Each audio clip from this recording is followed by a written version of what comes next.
A milestone in the battle against HIV. Some doctors say they've cured a second patient, but the medical procedure is risky. KTLA's Christina Pascucci joins us from the newsroom with the details. Christina, good morning. Hi, Frank. Good morning. This news is bringing hope to some of the 37 million people worldwide infected with HIV/AIDS.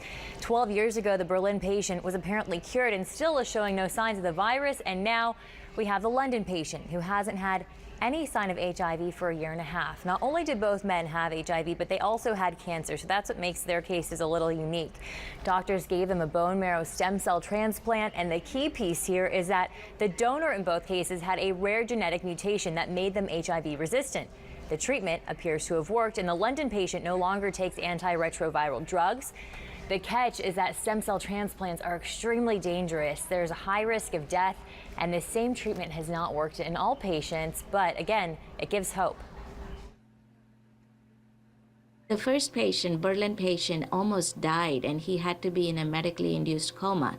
After that, the transplant is done. People are given some more medications to prevent new infections. Once that takes into their bone marrow, then to prevent rejection, they need to be on medications which are again toxic and can have their own set of problems that could kill off the individual.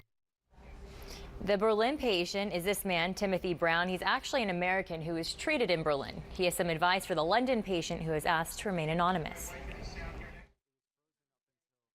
Yes, I would like to meet the London patient very much. I would say take your time in if you want to become public, do it. It's not really a burden that I'm going through with media and stuff like that.